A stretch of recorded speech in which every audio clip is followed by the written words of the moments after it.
Kagabi ba, Estoy? Umalis ka na naman. Hinanap kita sa tabi ko, pero wala ka. Mabihira. Sumama ka na naman ba kay Dambo? Naguwa ng kalakal? Hindi ka man lang nagpaalam sa akin na lalabas ka. Hindi po, Tang. Hindi po kami nanguha ng kalakal. Pasensya na rin po kung hindi po ako nakapagpaalam sa inyo. Humihilik na po kasi kayo kagabi. Nakakahiya naman po kung iistorbuin ko po ang pagtulog nyo. Kung ganon, saan ka nga pumunta? Hating gabi na gala ka pa ng gala. Hindi ang gawain na matinong bata, pambihira oh. Nanguha lang po kami ng tipaklong, Tang. Para po sana pang pulutan natin mamaya habang tumatagay po tayo ng tuba. Aba, ayos na bata ito ah. Hindi mo man lang inisip sa katigasan ng ulo mo, mamaya umaaligid na naman pala mga aswang. At saka anong pinagsasasabi mong iinom ka ng tuba? Hindi po ba? Nangako po kayo na iinom po tayo ng tuba ngayong Sabado. Wala naman pong pasok bukas dahil linggo. Pwede tayo maglasing. Hoy, ikaw, Estoy. Magtigil ka ha. Pinatikim lang kita ng konti nung kamakailan. Parang gusto mo ng araw-arawin, ba? Hindi maganda sa bata ang umiinom ng tuba. Hindi ka pa pwede ron. Tatang naman eh. Ikaw nga araw-araw kang umiinom eh. Hindi naman ako nagre-reklamo. Ba't sasagot-sagot ka pa talaga ha? Lasinggero ka yata paglaki mo eh. Ang bata-bata mo pa eh. Alak lang nasa isipan mo. Kung ganon, mana po ako sa inyo, Tang. Biro lang po. Pero tatang, sayang naman yung mga nahuli namin ni Dambo na tipaklong kung hindi naman natin makakain. Hindi masasayang yon. Uulamin na lang natin mamayang gabi. Prituhin mo. Tatang naman, masarap yun kapag may kasamang tuba. Huwag ka na magreklamo. Sinabi na bawal sa'yo tuba eh. Gusto mo maghampasin kita nitong bastok ko? Ano ba naman yan? Minsan lang naman eh. Umayos ka ha? Intindihin mo nga yung kagustuhan mo, Estoy. Ano na lang ang sasabihin ng mga kapitbahay natin kapag nalaman nilang hinahayaan kitang umiinom ng alak? Kung ako sa'yo, ay maghain ka na riyan na makakain na tayo. Bilisan mo at ako'y gutom na. Tanghali na kasi kung gumising. Ito na nga po, tatayo na. Padabog na tumayo si Estoy sa kawayang upuan at napapapadyak pa na tumungo sa kusina. Tinatamad man ay wala siyang nagawa kundi sundin ang utos ng kanyang lolo na si Tatang Buntoy. Nais niya sanang gawing pangpulutan sa tuba ang mga nahuling tipaklong kagabi. Ngunit salungat si Tatang Buntoy sa plano nito. Gayong bata pa siya at hindi maganda sa 10 taong gulang ang panay antagay ng alak. Si Tatang Buntoy at Estoy na lamang ang namumuhay sa kanilang maliit at payak na barong-barong. Balo na si Tatang Buntoy sa kanyang asawa. Mga 10 taon na rin ang nakakalipas. Habang si Buntoy naman ay anak ng isang ulikba na dating kapitbahay ni Tatang Buntoy. Matapos manganak ay basta na lamang itong iniwan sa tabing ilog. Tila ba intensyong abandonuhin. Mabuti na lamang agad na nakita ni Tatang Buntoy ang sanggol. Kaya hindi ito napahamak. Siya na rin ang nag-aruga at nagpalaki sa bata.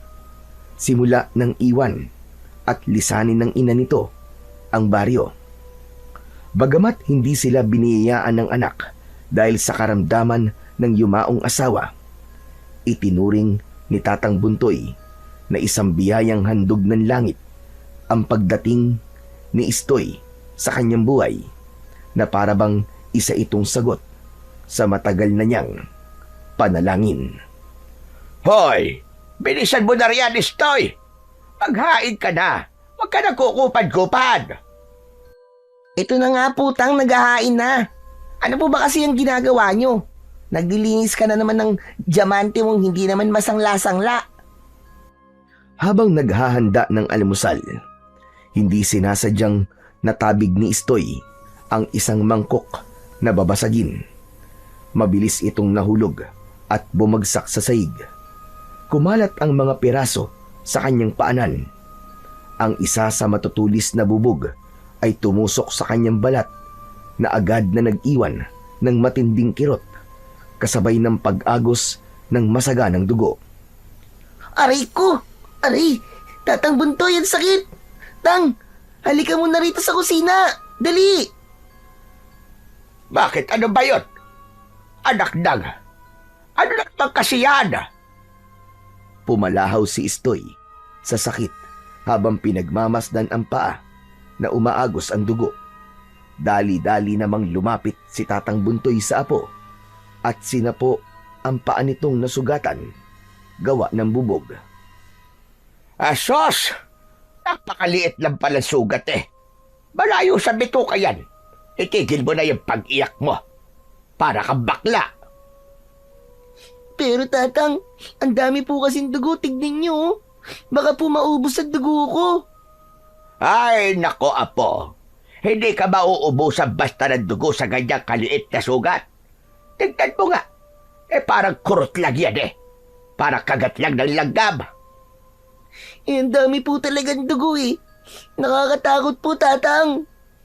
Ay, nako. Wala pa yan sa kalahati ng mga dugong dumanak sa akin nung ako'y nagtatanggol sa baryo laban sa mga dilalang ng dilim.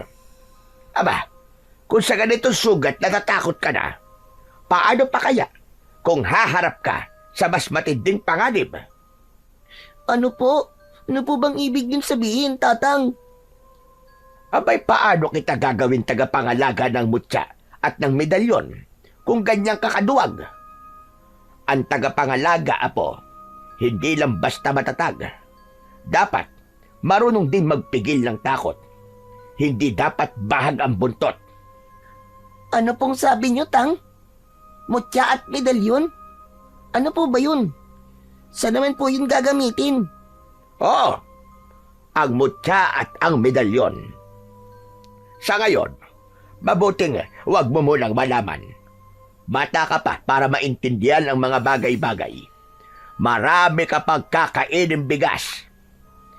Ipaliwanag mo na lang po, tang. Malay niyo naman po, maintindihan ko. Hindi naman po siguro mahirap intindihin, hindi po ba? Hindi nga mahirap intindihin, pero mahirap paniwalaan. Kaya't huwag ka nang mapilit pa, apo. Dahil sasabihin ko rin sa iyo ang mga bagay-bagay na dapat mong malaman at matutunan sa tamang panahon. Opo, pero tang, hindi naman po siguro masamang matakot, di po ba? Wala namang masama na matakot, Istoy. Ang bahalaga, kahit natatakot ka, lumalaban ka pa rin. O siya, saglit lang at ikukuha kita ng dahon ng malunggay para tumigil ng pagdurugo niyang sugat mo sa paa. Sige po, tatang. Bumalik po kayo kaagad, ha? Naiwan si Istoy na nakasalampak sa saig, hawak ang kanyang paa na nasugatan, habang si Tatang Buntoy naman pansamantalang lumabas para kumuha ng dahon ng malunggay sa kapitbahay. Hoy! Ano yan, ha? Hoy, kawatan! Umalis ka nga riyan! Isang mariing tinig ang nagpatigil kay Tatang Buntoy habang pumipitas siya ng malunggay na gagamitin sa sugat ni Istoy. Napahinto siya at agad na lumingon. Nasilayan niya ang isang lalaking nasa 50 na pataas. May bahagyang maputing buhok at isang malaking peklat sa muka na bahagyang natatabunan ng mahaba nitong buhok. Bago sa paningin ni Tatang Buntoy ang lalaki, hindi niya ito nakita kailanman sa baryo at hindi rin pamilyar sa kanya. Teka, sino ka? Bago ka yata rito sa baryo namin. Ako si Unyok. At sandali, ikaw ang dapat tanungin ko ng ganyan. Sino ka ba? At bakit mo ninanakaw ang malunggay na tanim sa bakuran namin? Hindi ka man lang nagpapaalam, ha? Basta-basta ka na lang kumukuha. Kawatan! Bakuran niyo? Hindi ba't si Meldang nakatira sa bahay na yan? Pwes, hindi na ngayon. Kami na ngayon ang nagmamayari ng bahay at lupain na to. Wala na kayong karapatan na mamitas na kahit na anong tanim dyan. Napakamakasarili mo naman. Kakasalta mo pala dito sa baryo ganyan na agad ang asta mo. Hindi mo naman siguro mauubos lahat ng talbos ng malunggay na yan, ano? Aba, ikaw na nga itong walang paalam na namimitas. May gana ka pang magsalita ng ganyan. Ang kapal na nga ng mukha mo namang himasok sa lupa namin at mamitas ng hindi sayo. At ngayon, magmamataas ka pa. Doon pa man, kahit sino rito, pwedeng humingi o mamitas ng konting gulay. Ganun na nakasanayan dito sa amin. Nakasanayan nyo? Ibang tao na nakatira rito ngayon. Hindi lahat ng kaugalian nyo ay susundin ko. Ang sakin, kung anong sakin, akin. At wala ni isa ang makikialam. Kung talagang gusto mong tanggapin ka ng mga tao rito, matuto ka sana makisama.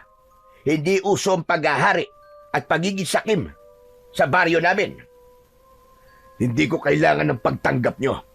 Basta malinaw, dito sa lupang to, ako ang masusunod. Kaysa lumala pa ito, mabuti pang makaalis na lang. Salamat na lang sa'yo. Mabuti pa nga. Wag na wag ka nang tumapak dito Kung hindi, talagang may kalalagyan ka. Sira ulo. Habang tinatahak ni Tatang Buntoy ang daan pauwi sa kanila, hindi pa rin siya makapaniwala na muntik na niyang makasalpukan ang bagong saltang kapitbahay dahil lang sa simpleng malunggay. Napailing na lamang siya at napatawa ng mahina sa isipan. Abala siya sa pag-iisip nang bigla siyang mapahinto. May malakas na bumangga sa kanyang bandang tagiliran. Napaatras siya ng bagya at napatingin. Si Dambo pala, ang kaibigan ni Istoy. Aba, Dambo! Para ka may hinahabol Muntik mo na akong itumpa. Naku, pasensya na po tatag Hindi ko po kayo nakita Ayusin mo ang lakad mo, iho. Hindi lahat ng daan ay para sa habulan. Saan ba ang punta mo? Sa bahay po nyo. Simula na po ba ng inuman ng tuba? Nahuli po ba ako? Ayon! Kaya ka ba nagmamadali dahil akala mo may inuman ng tuba sa bahay namin? Opo. Inaya po ako ni Istoy kagabi. Mag-iinom daw po kayo dahil wala naman pong pasok bukas. Pwede ho ba makainom din? Nagpaalam naman po ako sa tatay at nanay ko. Kayo talagang mga bata kayo. Kung makapagsalita kayo, akala nyo ang tuba ay parang tubig lang.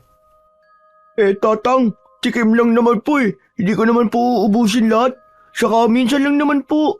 Para makasama ko rin po si Istoy. At isa pa po, tuba lang naman yun Nako, Dabo. Huwag mo binamaliit ang alak, kahit ang tuba. Kapag sumobra ka, siguradong iikot ang paningin mo. Kayo pa namang mga kabataan ngayon Masyado kayong padalos-dalos. Pero gusto ko rin po maranasan, kahit isang tagay lang po. Ganito na lang. Kapag marami na ang maaani kong nyog sa bukid, saka kita patitikimin. Ganun po ba? Di matagal-tagal pa po pala bago ako makainom. Pero sige ho, tatang. Pero talaga bang pinayagan ka ng tatay at nanay mo na uminom ng tuba sa bahay namin? Ano po kasi? Opo, pinayagan po ako. Itatanong ko sa nanay at tatay mo bukas kung totoo yan sinasabi mo. Biro lang po. Hindi po talaga ako nagpaalam. Alam ko naman kasi na hindi po ako papayagan Kaya po sana tatang, wag niyo na lang po sabihin kay nanay at tatay. Siguradong makakatikim po ko ng hagupit na sinturon ni tatay nito Oh, yun naman pala Sa susunod, huwag ka magsinungaling, Dambo. Hindi maganda na sinasanay mo sarili mo na nagsisinungaling. Hindi ibang tao ang niloloko mo, kundi sarili mo rin. Opo, pasensya na po. Gusto ko lang po talaga sana tumikim ng tuba. Sabi po kasi ni Istoy, masarap po yun at matamis-namis pa. At parang sumisipa po sa sikmura. O siya, sige, sa susunod. Kung marami-rami na ang napatulukon tuba sa tanim kong nyugan sa bukid, patitikimin ko kayo. Sayang naman, kumuha pa naman sana ako ng niluto ni nanay na ginitaang tulingan. Dagdag sa pulutan sana. Dalin mo na lang yan at iulam sa inyo. At umuwi ka na rin, Dambo. Hindi pwedeng gumala si Istoy ngayon. Hindi siya makalakad. Ano ho? Bakit? Ano po nangyari kay Istoy, Tatang? Basta, hindi na siya makakalakad pa. Siguro, dala na rin ng sobya niyang gala na kahit hating gabi nasa kalsada pa kayo. Kaya po pala, may dala kayong malunggay. Para kay Istoy pa lang pinamitas nyo. Oo, ganun na nga. Kaya dapat, hindi puro laro at paglalagalag ang inaatupag nyo. Kung ayaw mo magaya kay Istoy na hindi na makakalakad, iwas-iwasan mo ang paggagala. Opo, Tatang. Naiintindihan ko po. Oh, bakit para naluluha ka yata, Dambo? Wala po. Naawa lang po ako sa kaibigan ko eh. Kawawa naman po pala si Istoy. Hindi na siya makakalakad kahit kailan.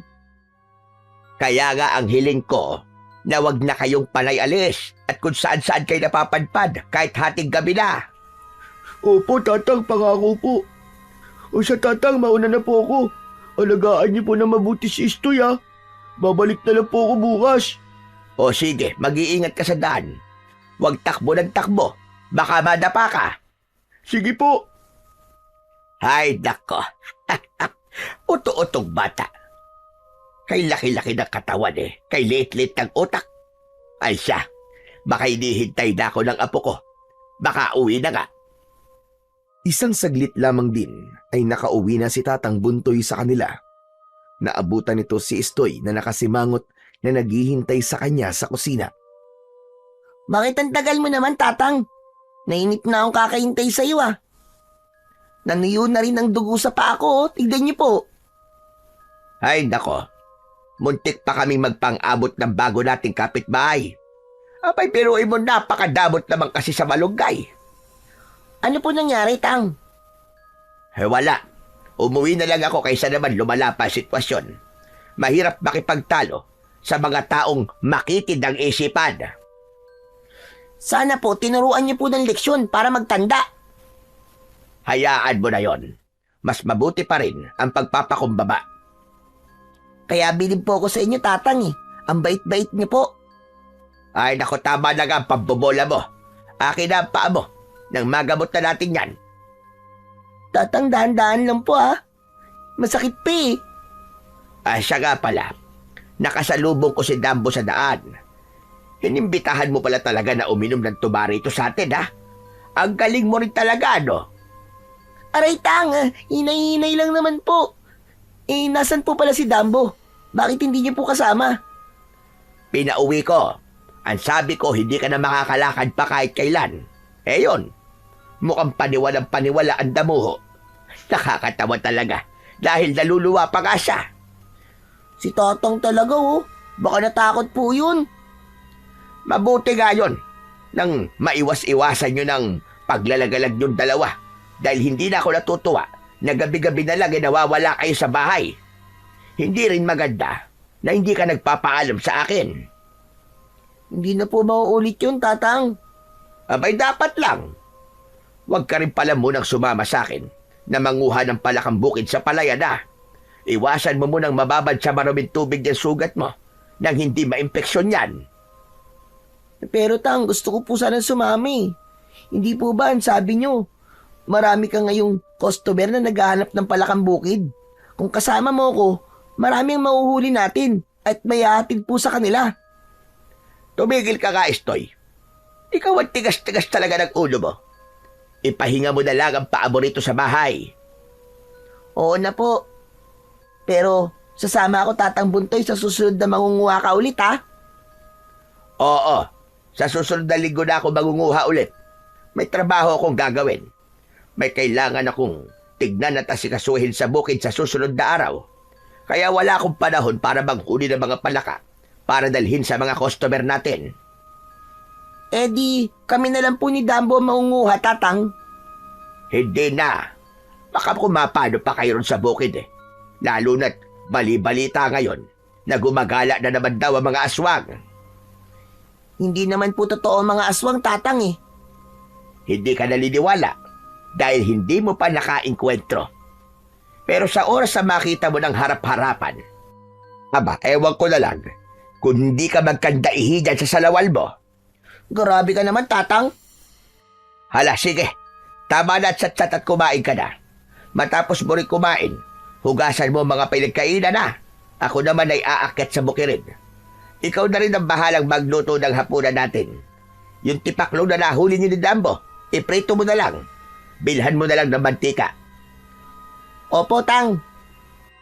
Pagsapit ng alas 6 ng dapit hapon, nang lumabas si Istoy upang bumili ng mantika sa tindahan, kumagat na ang dilim at medyo malayo-layo rin ang kanyang lalakarin mula sa kanilang bahay patungo sa tindahan. Dahil ng mga oras na yon, sarado ang malapit na tindahan sa kanila. Tanging maliit na ilaw mula sa kanyang lighter lamang ang kanyang gamit, ngunit sapat na yon para maaninag niya ang daraanan. Napahinto si Istoy sa paglalakad nang bigla siyang makarinig ng sunod-sunod na pagsitsit mula sa di kalayuan. Nagsimula siyang gapangan ng takot at unti-unting nagsitaasan ang balahibo sa kanyang braso. Pinilit niyang igala ang paningin sa paligid, ngunit wala siyang nakitang tao. Tanging ang madilim na daan at mga dahon na bahagyang gumagalaw sa mahinang ihip ng hangin lamang ang sumalubong sa kanyang paningin. May tao ba riyan? Sino ka? Hindi ako natatakot. Hoy, Istoy! Tingin dito sa taas, Istoy! Nasa taas ako ng puno! Dambo? Hala, anong ginagawa mo riyan sa taas ng puno ng mangga? Wala naman. Nagdanakaw lang ng mga mangga. Tignan mo, Istoy. Nakaisang supot na ako. Huwag ka maingay. Patay ka kapag nahuli ka ng tatay mo. Siguradong bugbog na naman ang aabutin mo niyan. Sira, si tatay nga nag-utos na nakawin ko mga bunga ng mangga rito eh. Ano ka mo? Totoo? Bakit naman? Malabo naman yung sinasabi mo. Saglit nga muna at bababa ako para hindi tayo nagsisigawan. Dahan-dahan ka lang ha. Mag-ingat ka. Mamaya bigla kang Carmine sa pagnanakaw bot. Mahulog ka pa dyan. O ayan, nakababa na ako ng ligtas at walang kahit isang galos. May bonus pang isang supot na mangga. O di ba ang galing ko? Pambihira. Hindi ako makapaniwala na sarili mong tatay ang nag-utos sa'yo na akitin mo ang punong yan at nakawin ng mga bunga. Nainis kasi si tatay sa bagong saltang kapitbahay natin eh. Hindi mo ba alam na ang ilang mga lupa dito sa baryo natin ay binili na nila? Kaya yun, pinagdadamot na nila ang mga tanim. Nahulog ng isang mangga rito kanina tapos pinulot ni tatay. Aba, akalain mo, pinagsalitaan na kagad ng masamang tatay ko na kesyo patay gutom daw. Anong nangyari?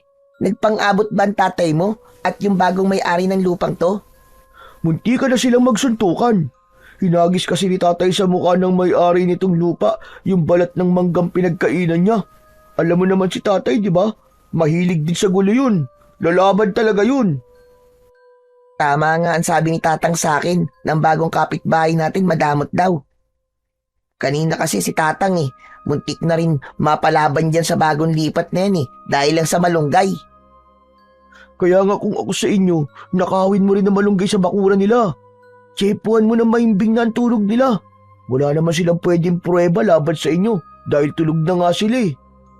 Ewan ko sa'yo, Dambo. At isa pa, huwag mo nga akong igagaya sa'yo.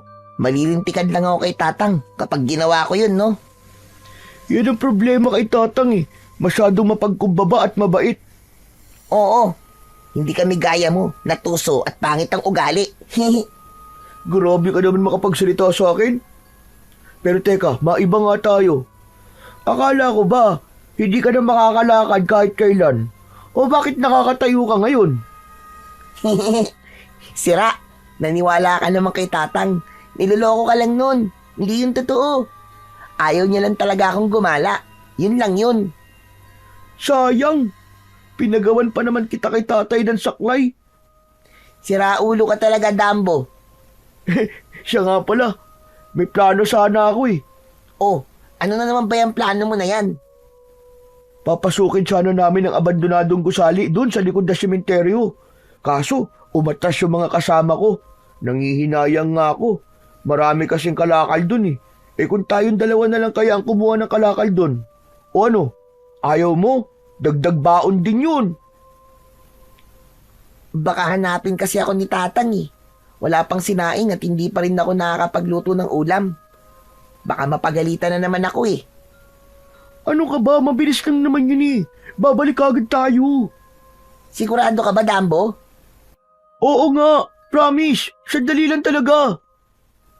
Bahagyang natahimik si Istoy, nagdadalawang isip kung dapat ba siyang sumama kay Dambo sa pangangalakal o hindi. May takot siyang baka mahuli sila ni Tatang Buntoy. Ngunit may bahagi rin sa kanyang kalooban na naghahangad na sumama.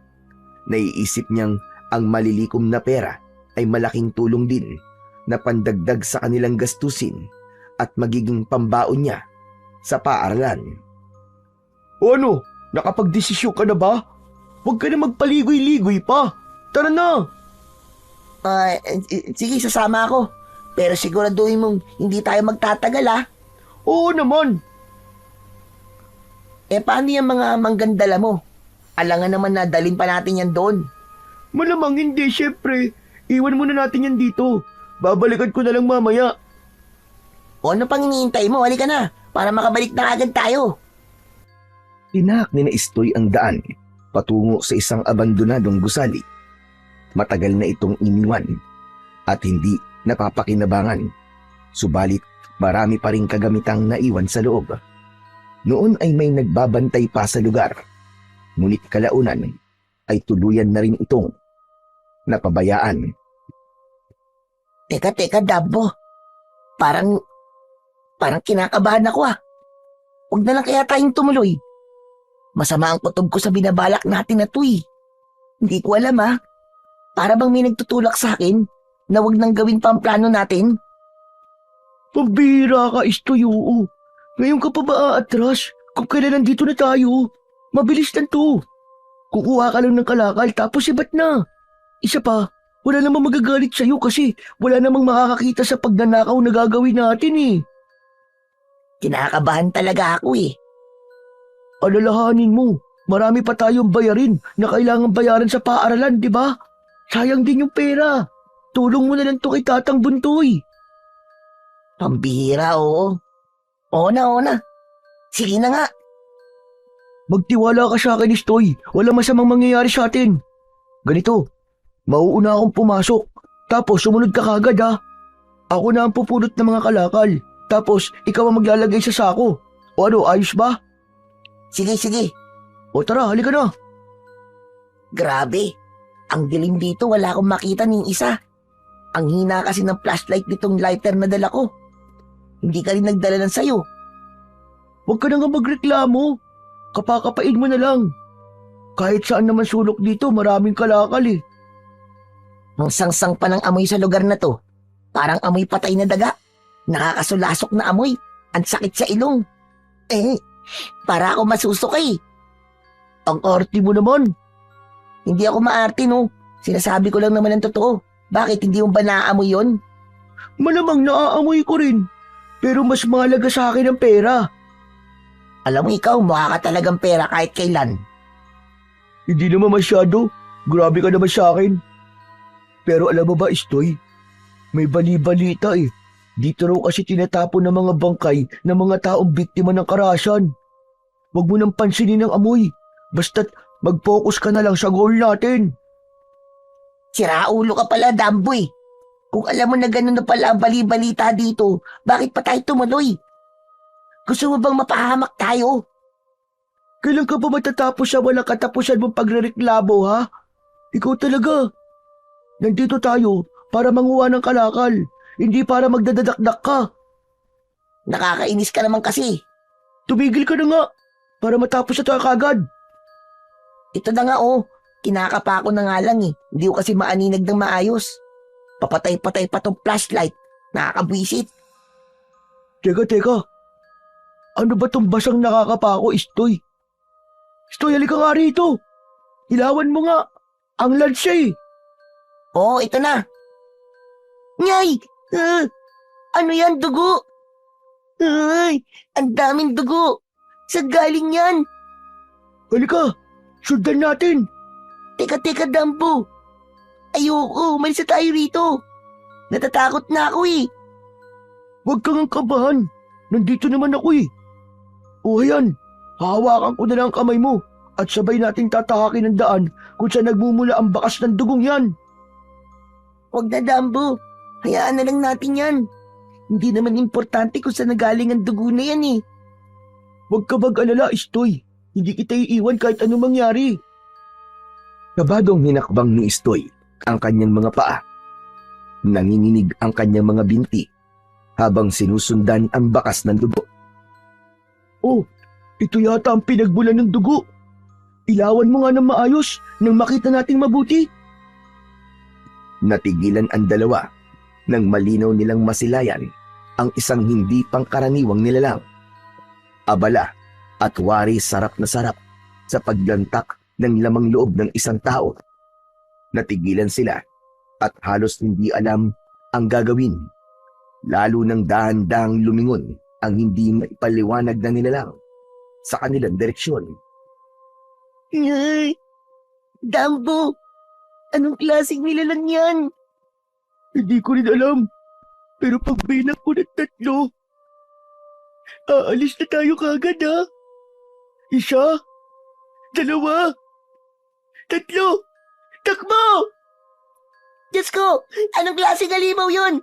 Aray ko, ang pako! Dambo, wag mo akong iwan, puwisit ka! Akala ko ba walang iwanan? Bilisan mo kasi tumakbo. Baka maabutan tayo ng aswang na yon. Siguradong patay tayong dalawa. Nakita niya tayo panigurado, kaya pagtirin niya na tayong dalawa ngayon. Kinakabahan ako. Gusto ko na umuwi. Halika, dito muna tayo magtago. Huwag ka maingay. Ano yun? Bakit siya kumakain ng laman ng tao? Siyempre, aswang siya. Imposible. Wala lang aswang sa panahon ngayon.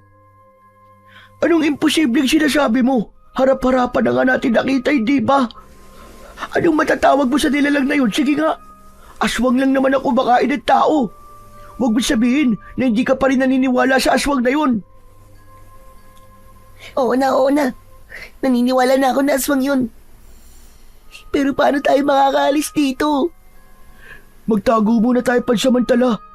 Mabuting masigurado nating wala na siya bago tayo lumabas dito. Hindi, Dambo. Ang turo sa akin ni Tatang, walang masamang matakot. Pero ang mahalaga, kahit natatakot ka, lumalaban ka pa rin. Eh anong gusto mo mangyari ngayon? Lalaban tayo, Dambo. Papasukin natin kung ano ang mga nilalang na yun. Lalaban daw? Itignan mo nga sa lawal mo. Basang-basa na dahil sa ihi, dahil sa sobrang takot mo. Hindi ako natatakot, no? Nalagyan lang ng tubig to. Kasi natapunan ko kanina. Tubig? Eh siya naman galing ang tubig sa gitna ng dilim. Sige nga, huwag ka na nga magkaila. Basta ang mahalaga, hindi ako uurong. Kung tatakbo tayo ngayon, lalo tayong matatakot sa halimaw na yun. Abay ang tapang mong makapagsalita. Pero ang tuhod naman niya, nangangatog pa rin. Oo, natatakot ako, Dambo. Pero mas takot akong hindi tayo kikilos at hayaan na lamang nakainin tayong dalawa at ang iba pang tao dito sa baryo natin. Eh kung ganun, kailangan natin mag-isip. Hindi dapat tayo magpadalos-dalos. Kung lalaban tayo, dapat meron tayong matibay na plano. O ano, may plano ka ba? Wala pa eh. Yun naman pala eh. Kung wala kang plano, mas maiging dito na lang muna tayo magtago at hintayin nating hanapin tayo. Ano ka ba naman, Dambo? Paiiralin mo pa ba ang pagiging duwag mo sa oras na to? Kumuha ka ng kahit na anong bagay na maaari nating gawing palangga. Kahit kahoy, bato, o kahit anong madampot mo riyan. Huwag na huwag ka rin iiwalay sa akin. Palangga? Ano naman ang silbi ng bato laban sa nilalang na yun? Kahit paano, mas mabuting may hawak tayo kaysa wala. Kung umatake siya, may pantutulak tayo sa kanya. Hindi kaya mas lalo lang tayo mapahamak sa plano mo na yan? Mas mabuting magtago na lang tayo rito, Istoy. Hintayin na lang nating hanapin tayo nila tatay at tatang Buntoy. Eh paano kung di nila tayo mahanap? Ano yun? Magpapakain na lang tayo sa aswang na yon? Sigurado ka ba rito, Istoy? Baka sa halip na mailigtas natin ang sarili natin, baka mas lalo lang tayo malagay sa peligro nito eh. Pwede ba, Dambo? Sa mga oras na to, pwede bang ako naman ang pagkatiwalaan mo? Tutal, ikaw naman ang punot dulo nito eh. Hindi ba't ikaw ang nagkaya sa akin na pumunta rito? Wala naman sana ako rito kung di mo ko inaya sa katarantaduan mo to eh. Teka. Ano sabi mo? Ano ba, Dambo? Bitiwan mo nga ako. Huwag mo kong kwelyuan kung ayaw mong magpang-abot tayong dalawa dito. Bahala ka na sa buhay mo. Umalis ka kung aalis ka. Basta ako may iwan ako dito. Magtatago lang ako rito. Hindi ko isusugal ang buhay ko, Istoy. Hindi ito ang tamang oras, Dambo. Ngayon pa ba tayo magtatalo sa bingit ng kamatayan? Umalis ka, Istoy, kung gusto mong umalis. Pero hindi mo ako mapapasama sa'yo. Sige, bahala ka sa buhay mo. Total, yan ang gusto mo, di ba? Maiwan ka rito at magpakain ka sa halimaw na yon. Nagpupuyo sa galit na tinalikuran ni Istoy si Dambo. Bago pa tuluyang lumayo, dumampot siya ng isang kalawangin na kabilya at mahigpit itong ninawakan. Panangga niya yon laban sa kung anumang nilalang na nagkukubli sa dilim. Mabigat ang bawat hakbang ni Istoy, kasabay ng panay na paglinga niya sa paligid. Maingat niyang tinatahak ang daan, palabas nang hindi pa man siya nakakalayo. Biglang umalingaw-ngaw ang malakas na sigaw ni Dambo. Isang sigaw na puno ng takot na nagpatigil sa mga paa ni Istoy. Istoy! Istoy, tulong! Tulungan mo ako! Huwag mo ako kainin, hayop ka! Parang awa mo na! Istoy!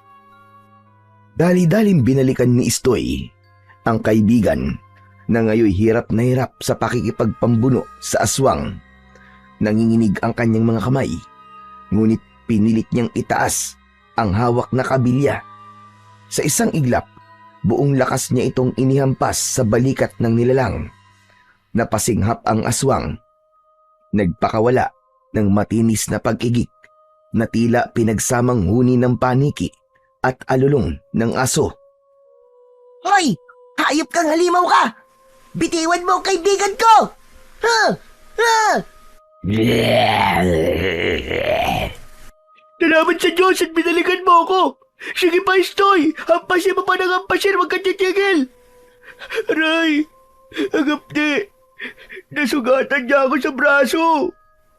Ang tigas kasi ng ulo mo eh. Hindi ba sinabi ko na sa'yo na sumama ka na lang sa akin? Tumayo ka na nga riyan! Hanggang may oras pa! Muling umamba si Istoy at pinuntirya ang ulo ng halimaw. Ngunit mabilis itong nakailag at sa halip ay sumugod sa kanya. Napaatras si Istoy. Halos madapa na siya sa takot. Ngunit nagawa niyang iharang ang kabilya. Ano ba, Dambo? Tumayo ka na nga riyan, sabi! Tulungan mo ako rito! Hindi to panahon para indayin mo mga sugat mo! Kukuha ko na pwedeng panlaban! Libangin mo muna ang halimaw na yan, Istoy! Bilisan mo! Wala na tayong oras! Sigurado magiging pangimagas tayo dito kapag hindi pa tayo nakaalis sa lugar na to! Ito na nga oh! Ito na!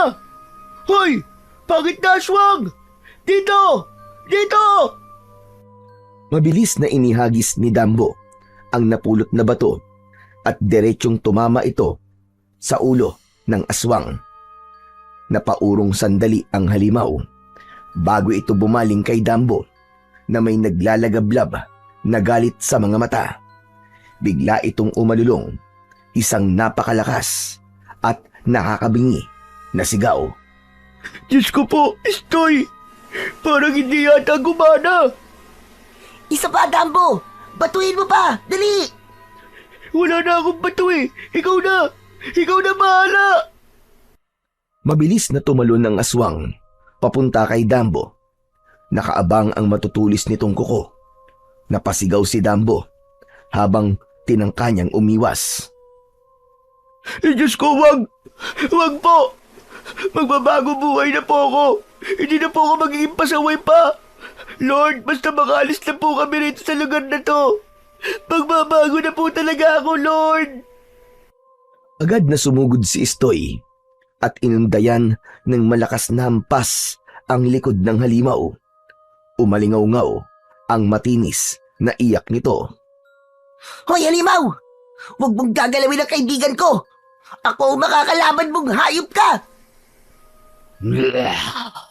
Mga bata, mga walang muwag, kayo ang pinakamasarap na magiging panghimagas ko. Diyos ko po, narinig mo ba yun, Istoy? Kakainin daw niya tayo. Hindi mangyayari yun, Dumbo! Halika na! Bilisan mo! Takbo na! Dito ang daan, Istoy. Doon sa may masukan na parte, hindi makakasingit na mabilis ang halimaw ron. Ngunit muling sumalakay ang aswang. Binilibag nito ng napakalakas ang kanyang pakpak na parabang kasing tigas ng bakal. Tinamaan si Istoy sa binti at halos mabitiwan ang kabilya. Dumbo, aray! Hindi ko na yata kakayanin pa tumakbo na mabilis. Tinamaan niya ang binti ko. Hindi ako papayag na ako lang ang tatakbo. Sabay tayo, Istoy. Sabay natin labanan to. Lalabas tayo ng buhay. Sige na, Dumbo. Hayaan mo na ako. Umalis ka na. Hindi kita iiwan, Istoy. Kung mamamatay tayo, mas mabuti na magkasama tayo. Muling tumalon ng aswang. Nakangisi ito at nagngangalit ang mga pangil. Handa na silang sunggaban ng mabilis at umatras naman si Istoy ng isang hakbang. Pagkatapos ay buong lakas na itinudla ang kabilya sa batok ng halimaw. Nagpumiglas ang aswang at pilit niyang inaalis ang kabilya. Dali! Takbo na, Istoy! Tulong! Tulungan niyo kami! Parang awa niyo na! Halika na, Dumbo.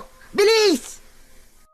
Habang kumakaripas sila ng takbo, maririnig pa rin ang galit na alulong ng aswang at ang mga yabag nito na parabang yumayanig sa buong gusali.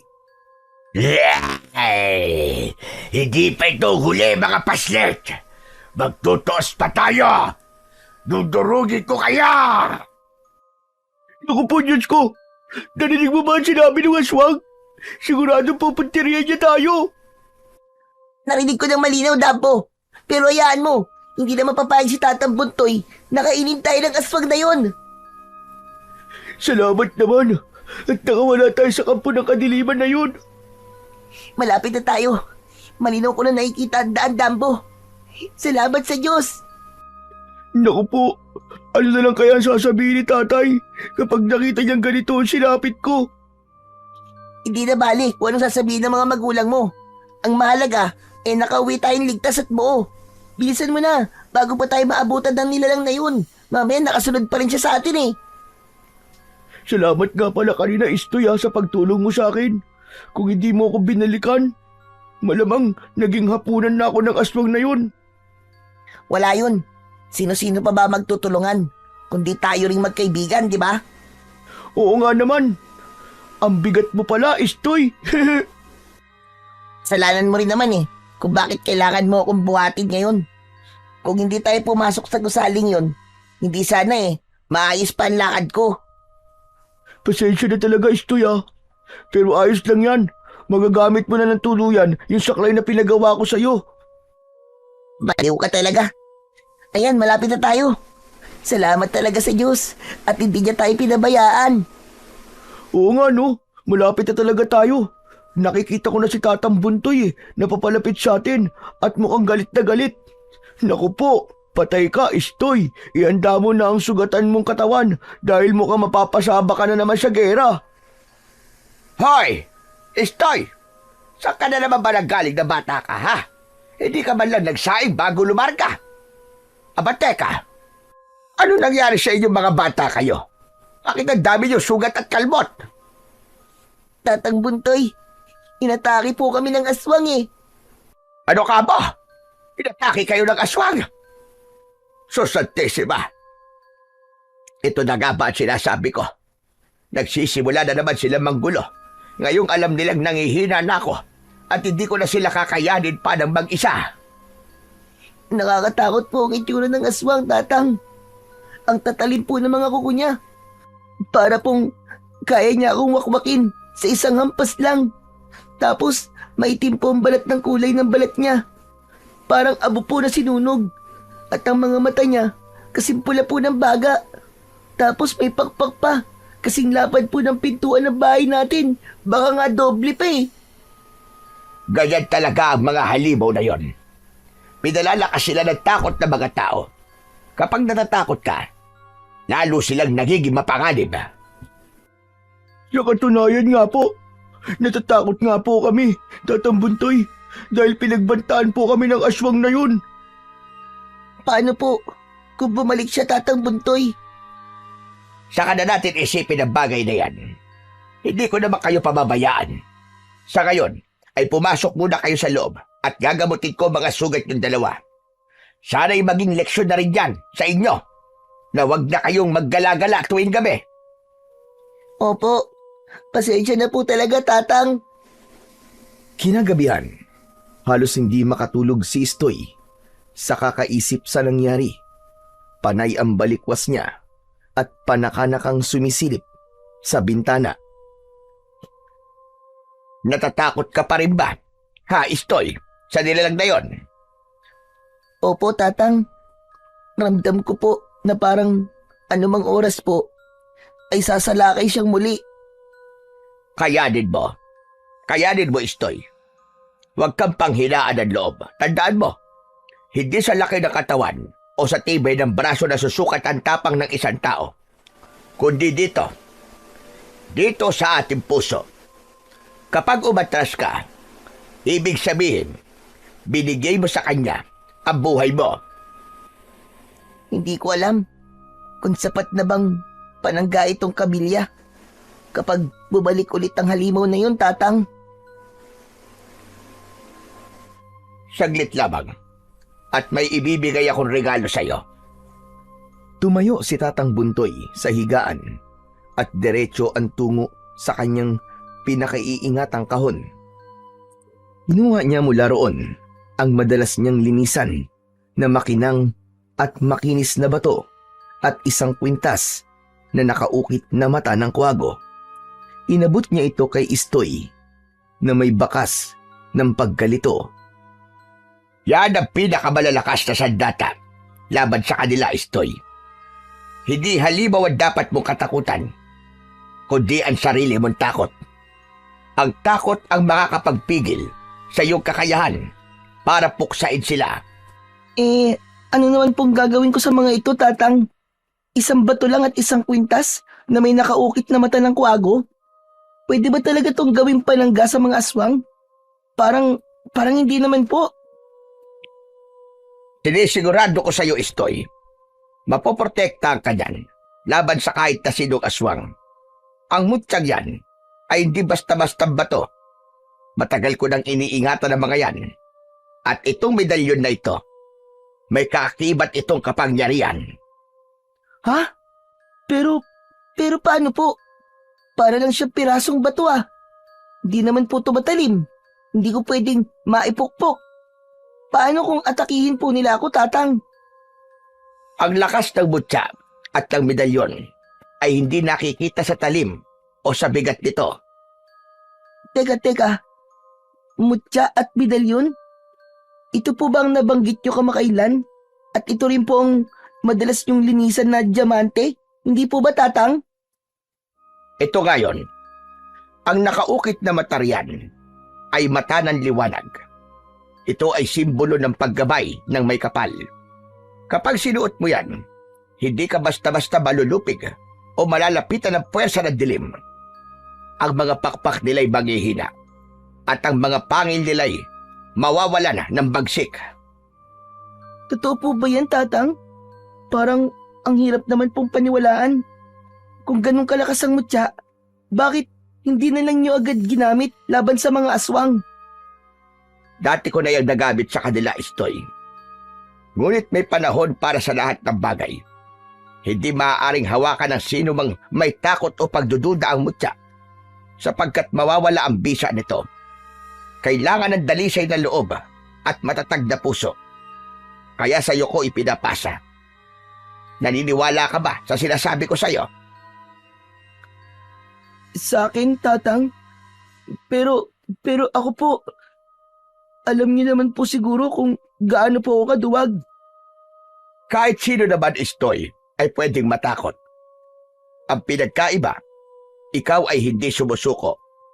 Ang mutya at ang medalyon ay hindi para sa pinakamalakas o kung sino mang matapang, kundi para sa may pusong hindi bumibitaw, gaano man kalakas ang kalaban. Pero Tatang, sandali lang. Kung makahabilin ka naman sa akin itong mutya, parang hindi na tayo magkikita. Sinisigurado ko lang na mabuting kamay ang hahawak sa mutyang matagal ko rin pinakaiingatan. At isa pa, matanda na ako. Hindi natin alam kung kailan ako mawawala sa mundo. Tatang naman eh. Huwag ka naman magsalita ng ganyan. Kapag nawala ka, ako na lang ang may iwan na mag-isa. E di parang walang saysay na rin ang buhay ko. Inabandon na nga po ako ng sarili kong ina tapos iiwan niyo pa ako. Oh, bakit naiiyak ka na riyan? Ikaw naman kasi Tatang eh, tinatakot niyo po ako eh. Tatang, ayoko mawala ka. Hindi ko po kakayanin yun.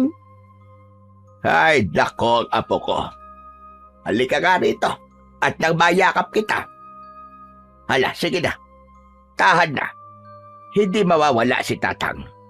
Hindi ako aalis sa tabi mo, apo. Tatang, huwag niyo na pong babanggitin ulit yun, Tatang ha. Kung hindi, magtatampo na po talaga ako sa inyo. Oo na. Basta bilin ko ay pag-ingatan mo yung mutya na hawak mo at ang medalyon. Magtiwala kang maliligtas ka ng mga yan. Kung ganun po, susubukan ko po magtiwala. Kung darating man ulit ang aswang, haharapin ko po sila. At kapag dumating ang gabing yun, Istoy, ang mga yan at tapang mo ang siyang magiging huling harang sa kanilang kasamaan. Opo, O siya, sige na. Matulog ka na at sasanayin pa kita bukas. po, sasanayin po Tatang sa ano?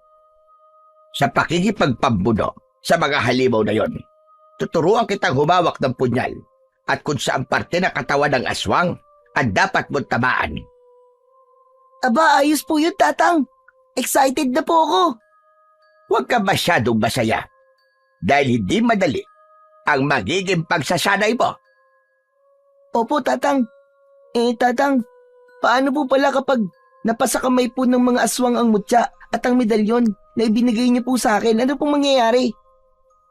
Aba, kapag nangyari yon, katapusan na natin lahat dahil ang mutya na yan ay makapagbibigay sa kanila ng lakas. Doble sa lakas na meron sila ngayon at buhay na walang kamatayan. Paniguradong paghaharian na nila ang sanlibutan. Kaya, pag-ingatan mo yung maigi, gaya ng iyong buhay. Opo, Tatang. Pinapangako ko po sa inyo. O siya, matulog ka na. Bukas na yung mga tanong mo dahil antok na talaga ako. Sige po, Tatang. Good night po. Mahal na mahal po kita, Tatang. Mahal na mahal din kita, apo. O siya, sige na. Magpahinga ka na. Kinabukasan, maagang pumanhik sina Tatang Buntoy at Istoy sa paanan ng bundok dahil doon sila magsasanay. Binigyan ni Tatang Buntoy ng punyal si Istoy at itinuro rito ang tamang paggamit doon. Tatang, pahinga po muna tayo. Kanina pa po tayo nagsasanay eh. Nananakit na po ang buong katawan ko. Nanginginig na po ang binti ko, Tatang. Parang kagabi lang nananabik ka. O bakit ngayon ay nagre-reklamo ka na? May pasok pa po bukas, Tatang. Tapos, tadtad din po ng galos at sugat ng katawan ko. Sino pong hindi magre-reklamo? O siya, sige na. Magpahinga ka muna. Mamayang 4:00 bababa na rin tayo. Sige po, Tatang. Salamat po. Ay, Diyos ko. Alam mo ba, Istoy, na dati ay may isang matandang babae na nakatira sa tuktok ng bundok dito sa ating lugar. Ang matandang babae ay nagbebenta ng mga karne. Nilalako niya ang karne sa bayan. Saan po nagmula ang matandang babae, Tatang? At paano po siya napadpad sa tuktok ng bundok? Walang nakakaalam kung saan nagmula ang matanda. Bigla na lamang itong lumitaw sa tuktok ng bundok. Wala ni isa man sa mga tao ang lubusan na nakakakilala sa matandang babae. Kahit ako, hindi siya pamilyar sa akin. Sobrang payat ng matanda. Naakalain mo na kinukulang na ito sa pagkain. Maitim rin ang balat, bulok na ang mga ngipin, at puti na rin ang mahabang buhok. Nasa tansya ko ng mga panahong yon ay nasa edad 70 na ito. Ganun pa man, kahit bakas na ang katandaan, nagagawa niya pa rin kung minsan ang bumaba sa bayan upang magbenta ng mga karne. Ang sabi ng ilan, ito raw ang kabuhayan ng matandang yon. Tatang, saan naman po galing ang karne na ibinibenta niya? Yun ang hindi ko alam at walang nakakaalam. Basta lumago ang kanyang customer, dumami ng dumami ang mga bumibili sa kanya, lalo na't napakamura ng presyo ng karne na binibenta niya. Kalahati labag ang presyo, biruin mo, kumpara sa karne na binibenta sa palengke. Mukhang sariwa rin, kaya naging patok sa masa. Kaya nga hindi na nakapagtataka kung bakit mabilis maubos at minsan kinukulang pa nga ang karne. Dahil talaga namang nag-aagawan ang mga namimili. Kung ganun, naging tanyag po pala ang pangalan ng matandang yun, Tatang. Oo naman, nakilala siya. Pero kahit kilala siya ng karamihan, hindi siya basta-bastang nakikihalubilo. Kung hindi pa nga siya pupunta ng bayan para magbenta ng karne, ay hindi ito nakikipag-usap sa mga tao.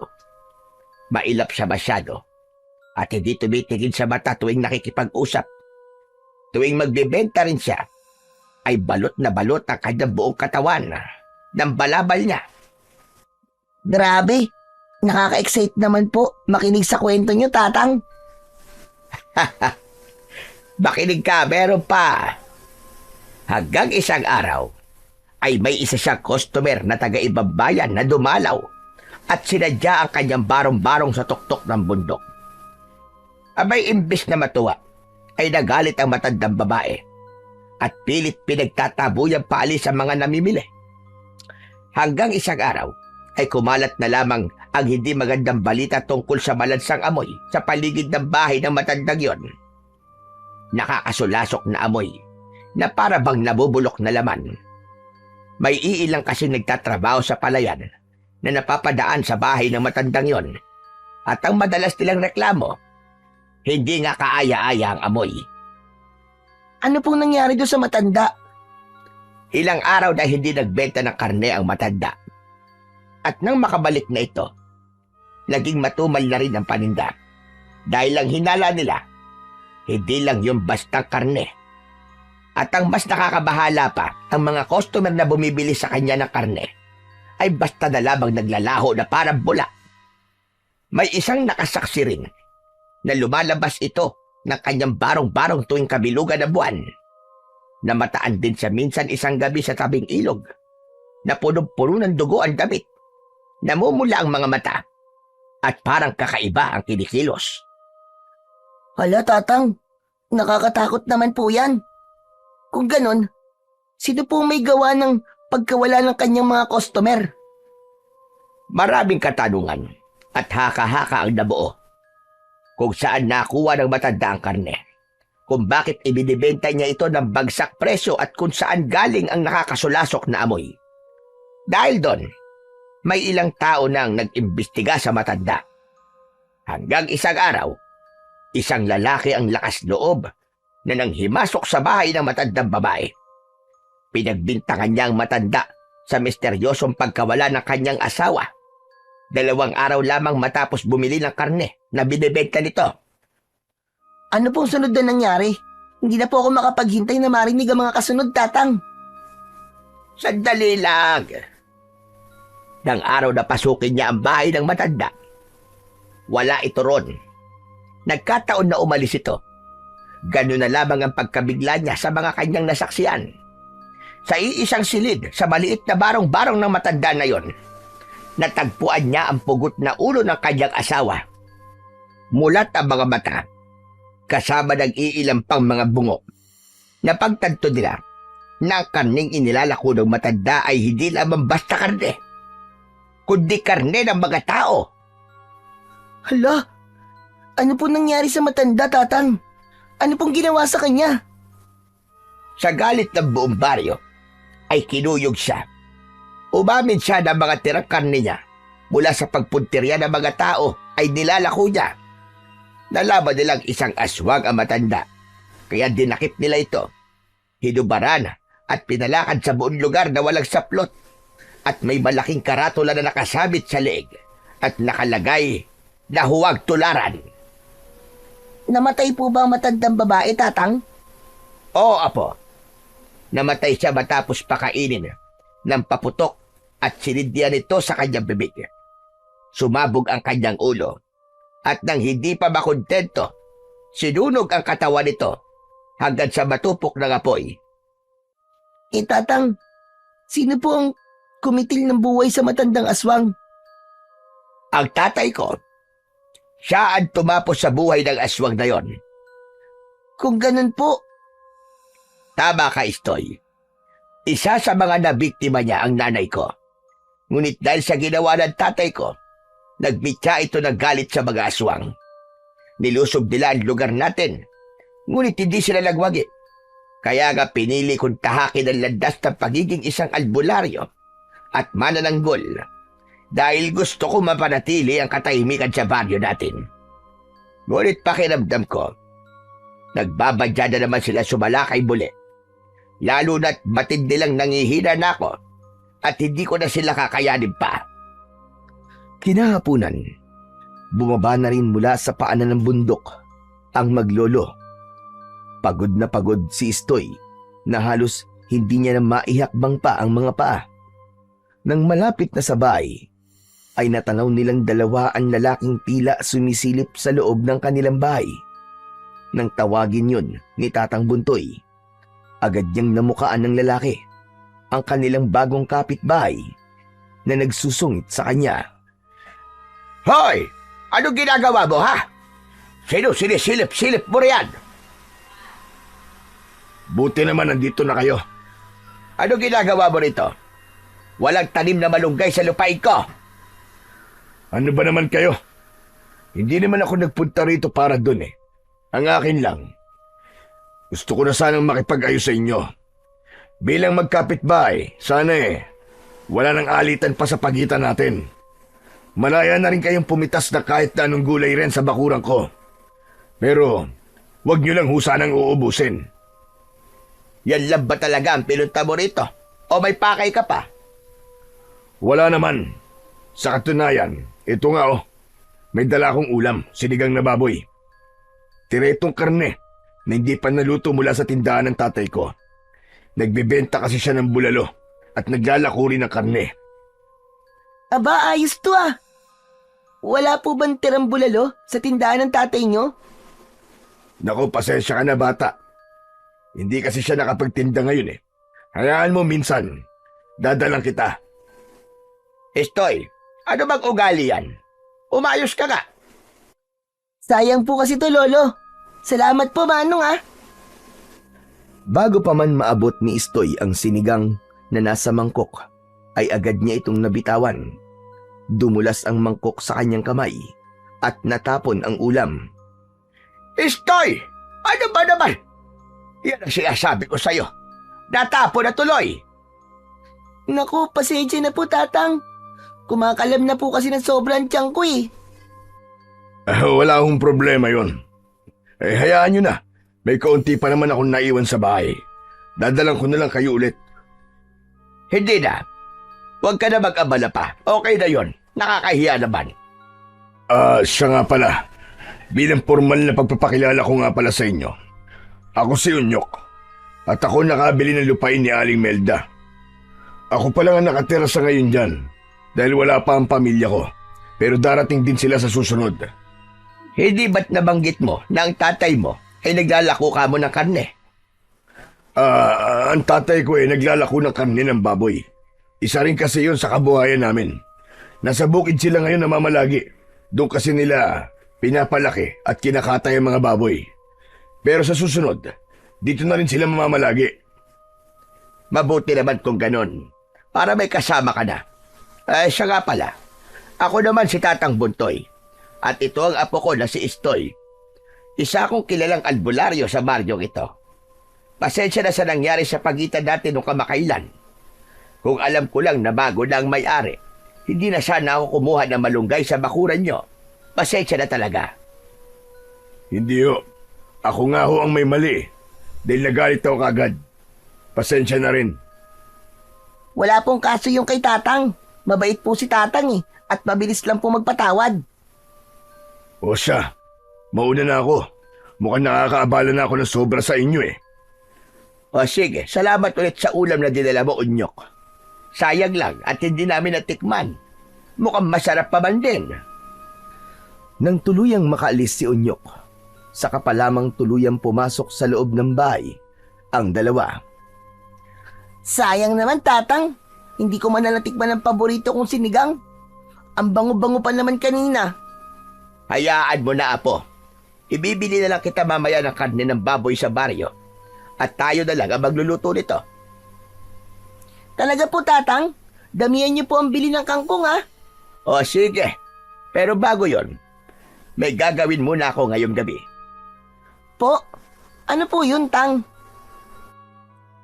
May nagpatawag sa akin sa kabilang baryo. Ang sabi ng ina, mukhang nahawaan daw ng pagiging aswang ang anak niya. Gusto kong kumpirmahin, kaya gusto kong magpatawas. Baka sakaling maalis ang sumpa. Aswang po, pero pwede po bang mahawaan ng tao? Pwede po pala yun? Maraming paraan, Istoy, para mahawaan ang isang tao ng pagiging aswang. Kaya ikaw dapat, hindi ka kagad nagtitiwala sa mga nakakasalamuha mo. Minsan, sa pagkain ng ipinain na karne ng aswang. Minsan naman, sa kagat o sa galos ng kanilang kuko. Kapag pumasok na ang dugo ng halimaw sa dugo ng tao, unti-unti itong binabago. Paano po ba malalaman kapag sinalinan ka ng pagiging aswang? Nagiging mailap sa tao. Sa mga ilang araw ay mawawalan ka ng ganang kumain. Ngunit makalipas din ang ilang araw, ay makakaramdam ka ng matinding gutom at pagkasabik sa laman at dugo ng tao. Dahil yon sa halimaw na naipasok na sa kanilang katawan. Sa oras na makatikim na sila ng sariwan dugo at karne, hindi na mawawala ang pagnanais nila rito. Nakakatakot naman po pala, Tang, kung ganun. Tang, sasamahan ko po kayo. Kaya ko naman ang sarili ko, Istoy. Maiwan ka na rito dahil may pasok ka pa bukas na maaga. Baka gabihin ako masyado eh. Tang, baka umatake po ang aswang eh. Bakit? Wala ka bang tiwala sa akin? Dati ko na silang napuksa at kung sakaling aatakihin nila ako, alam ko na ang gagawin ko. Hindi nila ako basta-basta malulupig. Sige po, Tatang. Basta po mag-iingat po kayo, ha? Ay, ito talagang apo ko. Masyadong nag-aalala para sa akin. Sige na, magsaing ka na. At kung pwede, bumili ka na muna ng sardinas sa tindahan para may ulam ka. Sige po. Huwag niyong kalimutan, Tang, ang karning pangako niyo sa akin, ha? Oo na, aalis na ako at baka gabihin pa ako sa daan. Pagkaalis ni Tatang Buntoy, agad ding nagtungo si Istoy sa tindahan upang bumili ng ulam para sa hapunan. Ayaw niya nang magpapagabi pa dahil sariwa pa sa isip niya ang nangyari sa kanila ni Dambo. Ngunit nang makarating na sa tindahan ang bata, hindi niya inaasahan na sasalubong sa kanya ang matalim na mga mata ni Unyok. Parang kanina lamang ay napakaamo nitong kausap. Mariin ang tingin nito sa kanya at sa dulo ng labi nito sumilay ang isang ngisi. Ngiting parang may dalang malalim na kahulugan. Sandaling napatigil si Istoy. Nakaramdam ng panlalamig ng katawan. Pinilit niyang umiwas ng tingin at nagkunwaring abala sa pagbili. Ngunit kahit hindi siya tumingin, dama niya ang mga matang patuloy na sumusunod sa bawat kilos niya. Teka, Istoy. Nagmamadali ka naman yata masyado. Natatakot ka ba sa daan? Oo po, Mang Unyok. Baka ho kasi gabihin ako sa daan eh. Sige po, mauna na po ako. Sinabayan ni Unyok sa paglalakad ang batang si Istoy. Nakita ko lolo mo na umalis San ba ang punta nun? May kailangan lang daw pong asikasuhin sa kabilang bayan. May nagpapatawas po kasi sa kanya. Eh di kung ganun, wala ka palang kasama sa bahay niyo ngayon. Nako, Istoy, baka delikadong mag-isa ka lang. Wala po, pero sanay naman na po ako eh. Palagi na po ako naiiwan ni Tatang na mag-isa kaya wala naman po akong kinakatakot. Kung ganun gusto mo bang samahan muna kita? Kahit sandali lang. Hindi na po, Mang Unyok. At saka, marami naman pong kapitbahay eh. Madali lang po ako makakasigaw at makahingi ng tulong kung sakali pong may mangyari. Teka lang, Istoy. Wala ka pa rin bang tiwala sa akin? Magkapit-bahay na tayo. Kaya dapat lang na aalalahanin ko rin ang kalagayan mo. Lalo na't ikaw lang mag-isa. Tapos bata ka pa. Gusto ko lang siguraduhin na ligtas ka. Sige na nga po. Samahan niyo na lang po ako hanggang sa makarating po si Tatang. Ayos. O sige, mabuti nga magkasama tayo. Nabuburyong din kasi ako sa bahay Wala man lang akong makausap. Sige po, Mang Unyok. Oh, nandito na po pala tayo eh. Tara po, Mang Unyok. Pasok po kayo. Maupo na po muna kayo riyan. Magsasaing lang po ako. Sige, balikan mo na lang ako rito kapag tapos ka na. Sandaling iniwan ni Istoy si Unyok sa kanilang maliit na salas. Nagtungo ang bata sa kusina habang si Unyok naman nakaupo, tahimik na nagmamasid. Ngunit sa loob-loob niya, nanlalalim ang kanyang mga mata sa pagnanais na makita ang kanyang pakay, ang mutya at ang medalyon na pagmamay-ari ng pamilya ni Tatang Buntoy. Nang masiguro niyang abala si Istoy, dahan-dahan niyang iniikot ang tingin at kalaunan ay tumayo. Saan kaya nila itinago yun? Ang bagay na yun, ang mutya at ang medalyon. Kapag napasa akin ang kapangyarihan nun, wala nang makakahadlang pa. Nilibot niya ang maliit na silid. Sinilip ang mga sulok, mga aparador, pati ang lumang baul. Ngunit sa pagdampi ng kanyang kamay sa isang tokador na malapit sa altar, biglang napaatras siya at mahinang napadaing. Napatingin siya sa kanyang palad. Namumula ito, nagbubula at tila nalalapnos ang balat na parabang niluluto sa apoy. Agad siyang umatras at nagngit-ngit. Aray ko! Ano to? Bakit ako nasusunog? Anong klaseng kapangyarihan ang meron sa silid na to? Nilagyan ni Buntoy ng mga basbas, ng mga dasal, mga sagradong orasyon. Hindi niyo ako matatakasan, mga taksil. Hindi! Habang ako ang pinuno ng lahat ng aswang. Dati niyo kaming tinalo, Buntoy. Pero ngayong humihina ka na, ibabalik ko ang lahat ng sakit na ipinadanas mo sa ukbo namin. At kapag nakuha ko ang mutya, lulunukin ko to at buong baryo ay luluhod sa dilim. Dali-daling lumabas si Unyok mula sa silid.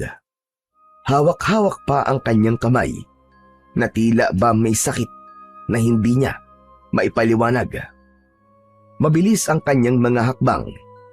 Pinilit niyang magkunwaring kalmado, subalit kapansin-pansin ang kanyang pagiging aligaga. Napansin ito ni Istoy na noon ay galing ng kusina at bitbit ang isang pitsil ng tubig. Napakunot ang noo ng bata. Mang Unyok, teka po. Bakit po parang nagmamadali kayo? May hinahanap po ba kayo? At saan po ba kayo galing? Pumasok po ba kayo sa silid namin? Hindi. O sige na. Mauna na pala ako. May kailangan pa pala akong gawin eh. Pasensya na ah. Teka. Mang Unyok, ano po nangyari sa kamay nyo? Bakit parang nalapnos po? Wala pa yan kanina. Hayaan mo na. May gagawin pa ako. Huwag mo nang usisain pa kung anong nangyayari dito. Pero akala ko po ba sasamahan niyo po ko. Sa susunod na lang. Mukhang kaya mo naman eh. Hindi ba't sabi mo sanay ka na? Sige na, saka na lang ulit ako babalik. Bago pa makapagtanong muli ang bata, tuluyan nang tumalikod si Unyok at mabilis na naglakad palabas. Halos hindi na nagpaalam. Naiwan si Istoy na nakatayo sa salas. Hindi maalis ang pagdududa. Para bang may hindi tama sa ikinikilos ni Mang Unyok. Muling tumingin si Istoy sa silid kung saan nanggaling ito at bahagyang kinilabutan nang maisip na baka may ginawa itong hindi maganda roon. Hanggang sa dumating si Tatang Buntoy mula sa kanyang pinanggalingan.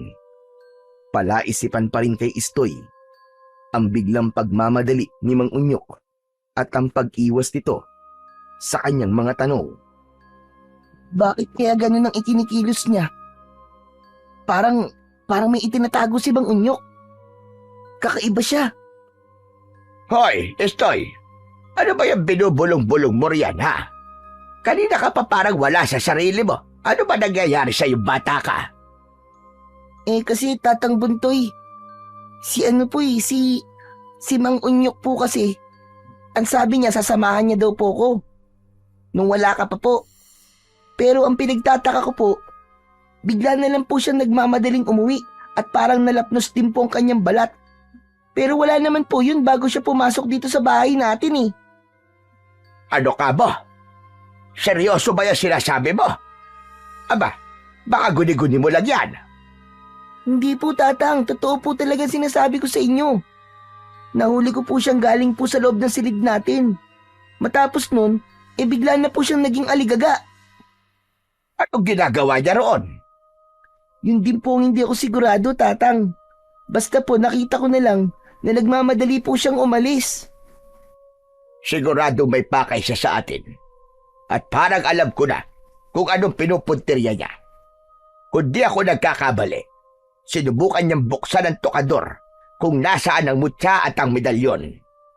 Nilagyan ko yun ng harang laban sa mga nakaka-interes dito. Ngunit ang harang na yon ay para lamang sa mga aswang.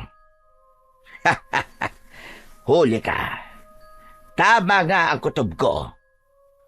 Po, ano bang kutob niyo kay Mang Unyok, Tang?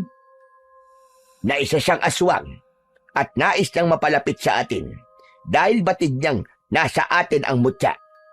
Balak niyang nakawin ito. Gagamitin niya ang mutya sa kasamaan.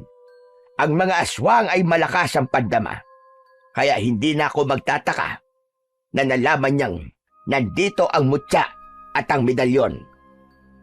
Pero Tang, sigurado po ba kayo sa sinasabi niyo na isa pong aswang si Mang Unyok?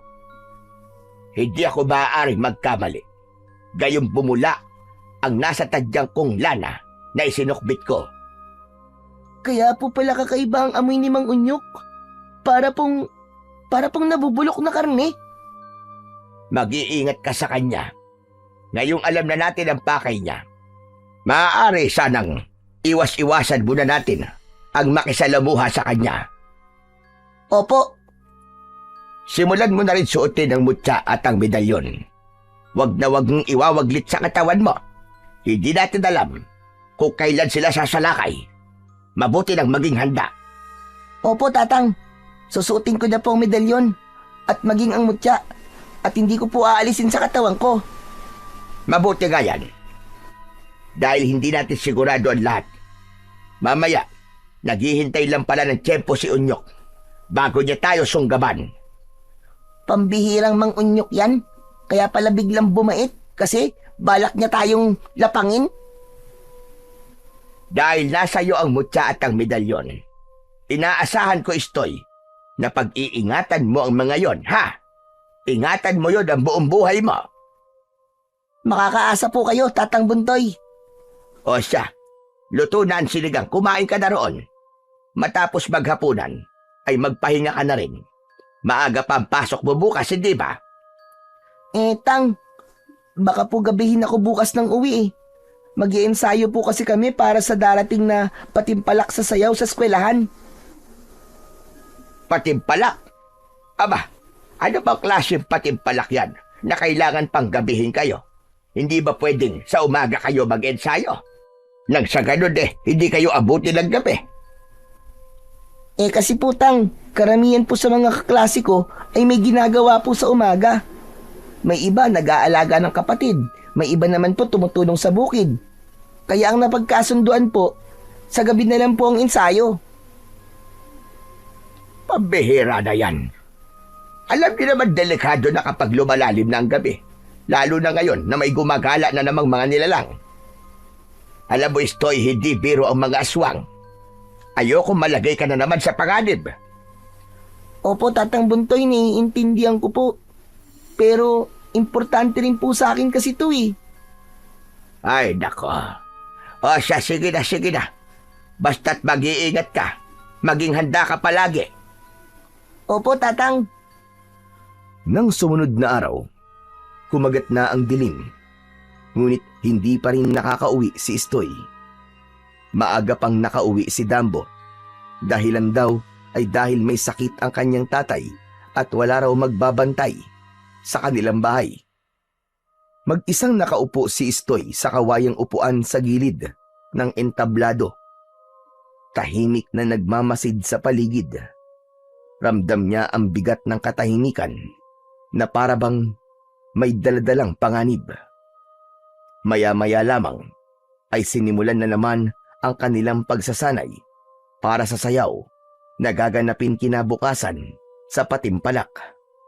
Ngunit hindi mawari ni Istoy kung bakit nanlalamig ang kanyang mga palad at tila may kung ano sa kanyang dibdib na kaba.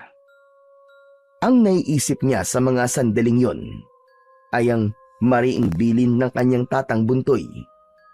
Hindi pa man siya duluyang nakapagtatanto, biglang sumulpot mula sa dilim ang isang figura. Si Dambo humahangos, pawis na pawis, at bakas na bakas ang takot at pagkabalisa sa kanyang muka. Istoy! Istoy! Mabuti't nandito ka pa. Huwag ka sana mabibigla, ah. Pero kasi... Sabihin mo na, Dambo, ano ba nangyayari? Bakit parang takot na takot ka? May nakita ko, Istoy. Hindi tao, Istoy. Hindi tao nakita ko, Istoy. Sinalakay tayo ng mga aswa ngayon. At ang lolo mo. Ano? Ano nangyari kay Tatang? Paano siya? Istoy, nakikipagpambuno siya ngayon sa mga aswang. Hindi niya kakayanin na siya lang mag-isa. Kailangan niya ng tulong natin. Kung ganyan, halika na. Bilisan mo, dali. Baka kung mapalo na si Tatang. Oo, tara. Kumaripas ng takbo ang magkaibigan na si Istoy at Dambo. Sumuot sila sa masukal na kagubatan. Tanging ang flashlight lamang na dala ni Dambo ang kanilang nagsisilbing ilaw, kaya minsan ay nadadapa siya. Teka, Dambo. Huminto muna tayo saglit. Bakit na naman ba yun, Istoy? Kailangan na natin bilisan eh. Bago pa mapatay ng mga aswang ang lolo mo. Hindi ka ba nagtataka? Paulit-ulit lang tayo dumaraan sa daang ito. Pinaglalaruan tayo, Dambo. May nakasunod sa ating aswang at pinupuntirya niya tayo ngayon. Alam ko na ang pakay nila, Dambo. Gusto nila tayo gawing panghimagas. Kung ganun, Istoy, anong gagawin natin? Kailangan natin baliktarin lahat ng damit natin. Uy, ayoko noon. Hindi ko babaliktarin lahat ng saplot ko, no? Ano ka ba naman, Dambo? Gusto mo ba na hindi na tayo makaalis dito?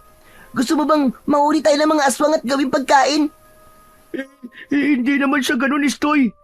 Kung ganun, magubad ka na riyan at baliktarin mo na ang mga damit mo. Sige na! Kasi wala akong brief eh. Ngayon pa ba natin iisipin yan, Dambo? Wala akong pakialam kung may suot ka man na brief o wala. Ang importante sa akin ay may ligtas natin si Tatang. Bilisan mo na! Ito na nga. Ano ba naman yan? Nakakahiya naman ito. Habang nagmamadali sina Istoy at Dambo na makabalik, si Tatang Buntoy naman ay kasalukuyang pinagtutulungan ng mga aswang. Nangunguna na rito si Unyok na mariing pinipilit na palabasin kay Tatay Buntoy ang mutya at ang medalyon na kanilang inaasam na makuha. Kahit patayin mo pa ako, Unyok, wala kang makukuha sa akin. Wala sa akin ang mutya na hinahanap nyo. Ilabas mo na, Buntoy. Masyado kang matigas, ha? Ibigay mo na. Kung ayaw mong mawala ka sa mundo. Hindi ko hahayaang mapasakamay nyo ang mutya ng aming angkan. Alam mo naman na naging presyo ng dating pagtatangka ng pag-agaw sa amin ng angkan mo ng mutya. Ang dugo na may hinagkaya mo at dumanak. Hindi ako magpapadala sa kagustuhan mo. Babatay ka! Leche, gusto mo bang hugutan din kita ng ulo? Gaya ng nanay mo? Mabilis na nagbagong anyo si Unyok. Mula sa tao ay nag-anyong halimaw ito at mabilis na sinunggaban si Tatang Buntoy. Binunot ni Tatang Buntoy ang punyal sa kanyang tagiliran at balak sanang itarak ito sa dibdib ni Unyok nang isa na namang aswang ang sumugod sa kanya.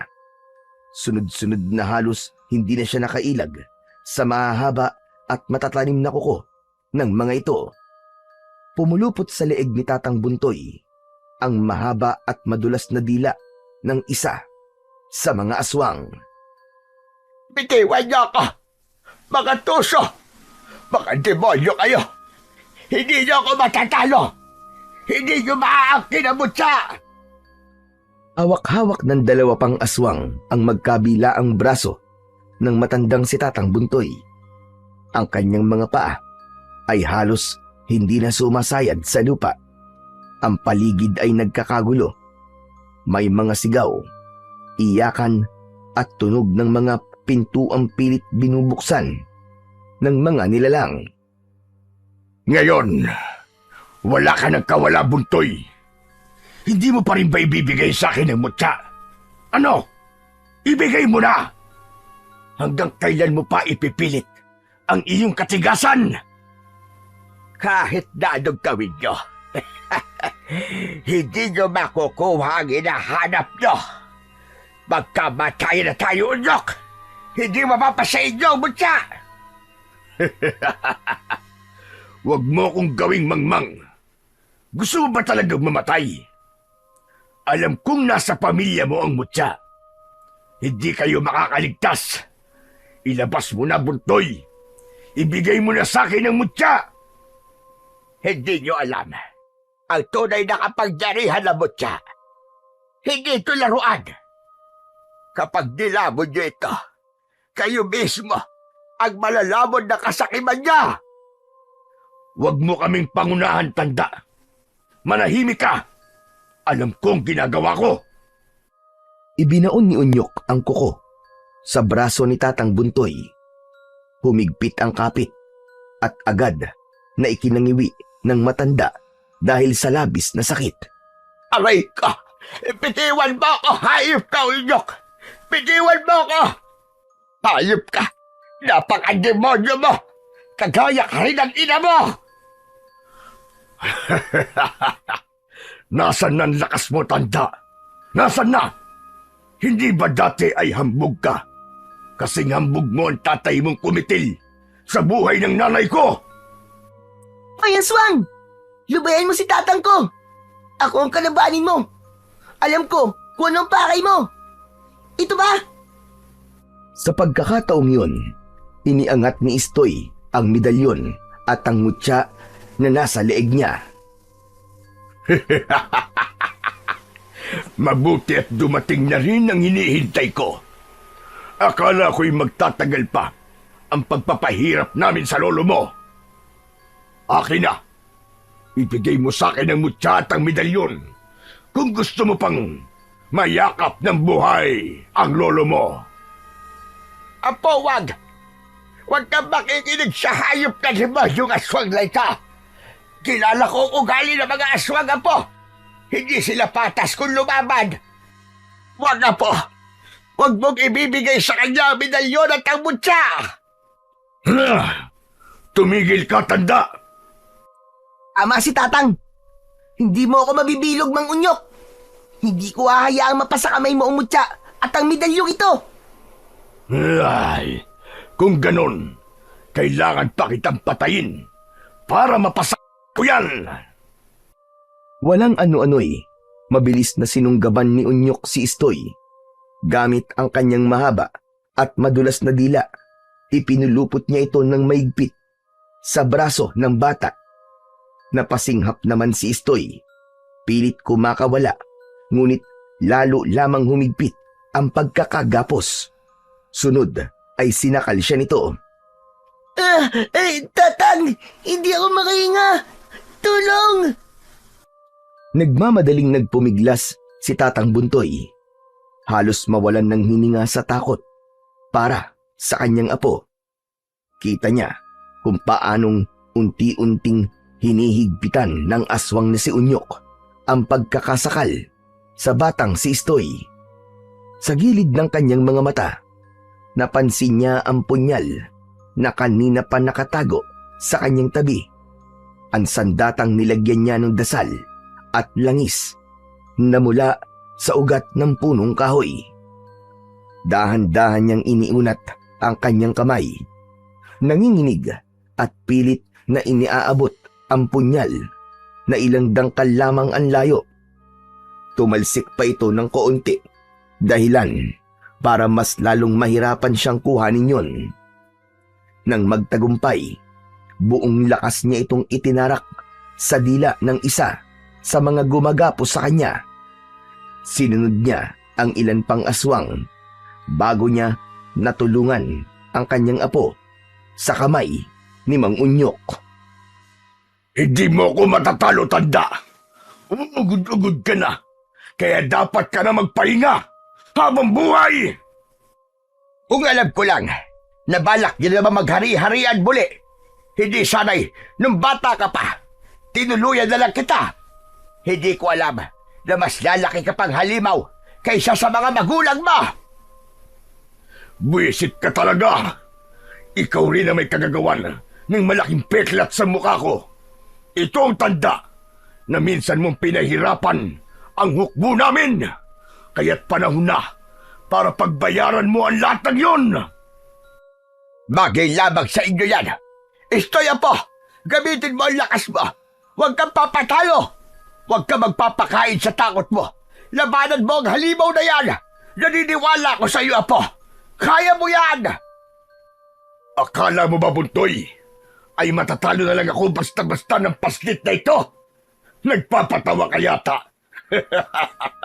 Hinding-hindi ako papayag na magwagi na naman kayo gaya ng dati. Matagal kaming nanahimik at ngayon namin kayo pababagsakin. Sumuko na kayo! Bago pa kayo maging amo! Hindi kami natatakot sa inyo, mga pangit na nilalang! Hindi batid ni Istoy, ngunit pakiramdam niya ay parabang may kung anong malakas na puwersa ang dumadaloy na sa kanyang katawan. Parabang may bulta-bultahing kuryente ang kumakalat sa kanyang mga ugat hanggang sa kahuli-hulihang himaymay ng kanyang laman. Nang atakihin siya ng 4 na aswang, agad siyang nakaiwas. Mabilis ang kanyang galaw at gamit ang punyal na inabot ni Tatang Buntoy, inisa-isa niyang sinaksak ang mga yon sa dibdib, direkta sa puso. Siguraduhin mo, Apo, na matatamaan mo ang puso nila. Pakadiinan mo na gusto. Opo, Tatang Buntoy! Tatang Buntoy, Ako po, ano po pwede ko may tulong? Sabihin niyo po sa akin. Ikaw, Dambo, kunin mo ang mga langis ko sa silid. Ipahid mo yan sa mga nasugatan. Bilisan mo! Akala mo ba? Madali mo na lang kami mapapabagsak, Buntoy! Pati ikaw rin, Paslit. Akala mo ba? Matatalo mo kami? Hindi! Hindi ako makakapayag! Wala pa kayo sa kaligtingan ko! Wala sa inyong makakaligtas! Pagkatapos sabihin nun, isang napakalakas na alulong ang pinakawalan ng aswang na si Unyok. Sunod ay ang pagdami pa ng mga aswang. Ang ibang aswang ay abala sa pagpuntirya sa mga tao sa baryo. Ang iba pa'y pilit na sinisira ang pintuan para lamang makapasok sa bahay. Tatang Buntoy, padami po sila ng padami. Hindi ko na po sila kakayanin. Kasama mo ako, Apo. Huwag ka mag-alala. Lalaban tayo hanggang kamatayan. Pero tatang, may sugat ka na po eh. Huwag mo akong alalahanin. Kaya ko ang sarili ko. Hindi ako papayag na magwagi ang mga demonyo na yan. Hoy, Mang Unyok! Lumaban ka ng patas! Huwag kang duwag! Muling iginapis ni Mang Unyok ang braso ni Istoy gamit ang mahaba at madulas na dila. Pilit na kumawala naman ang bata. Ngunit lalo lamang humihigpit ang pagkakabigkis na parabang mababali na ang kanyang buto. Naalala ni Tatang Buntoy ang gulok na lihim na nakatago sa kanyang binti.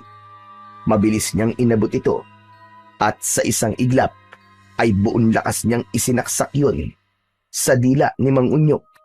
Isang malakas na hiyaw ang umalingaw-ngaw.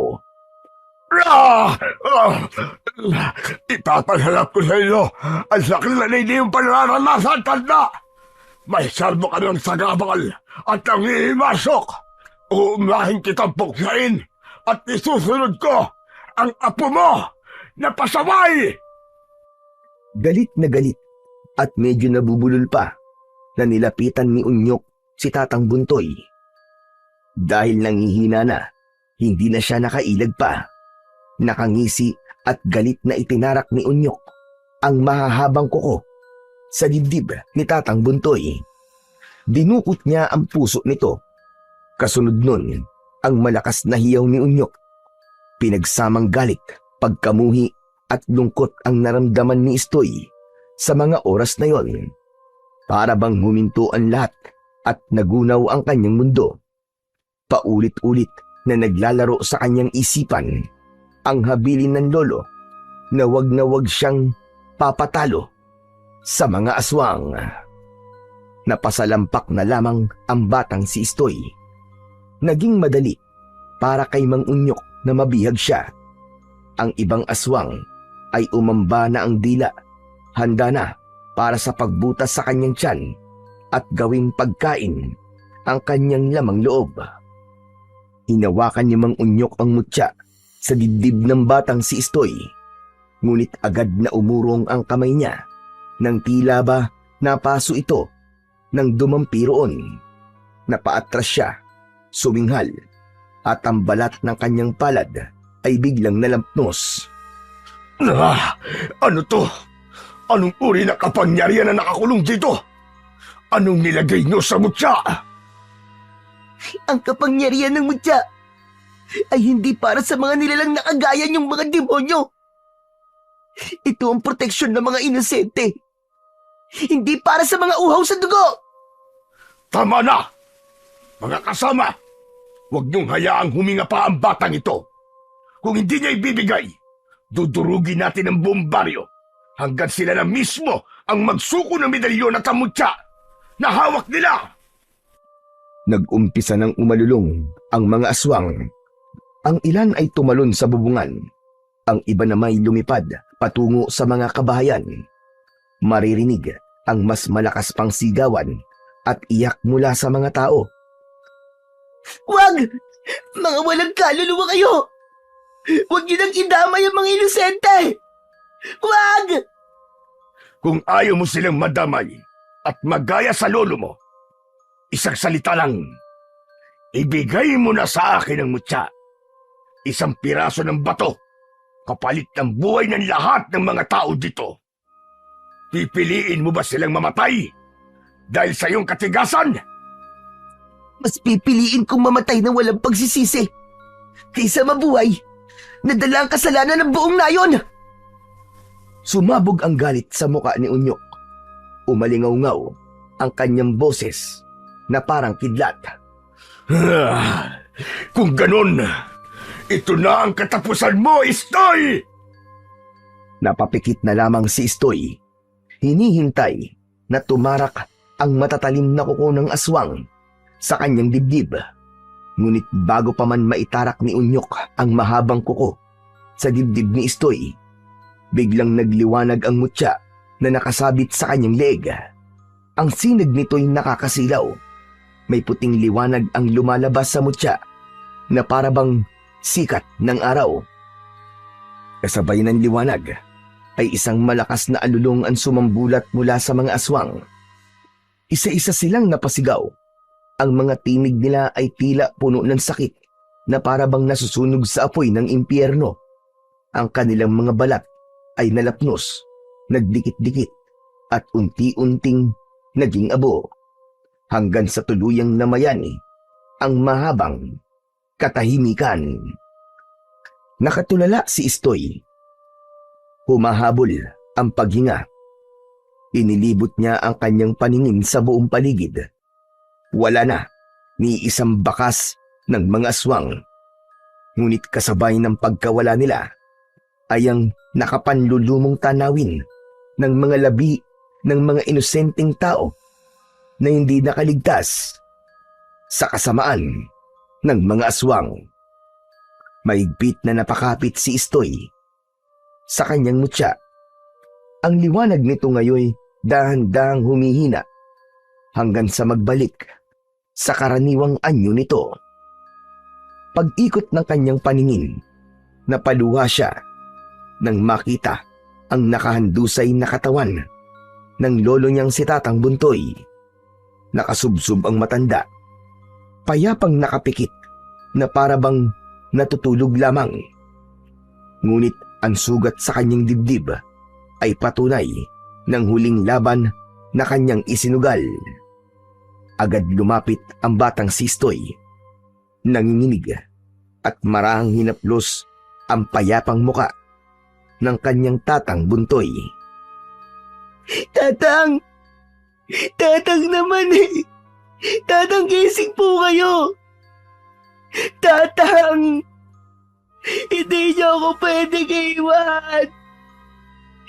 Tatang! Tatang!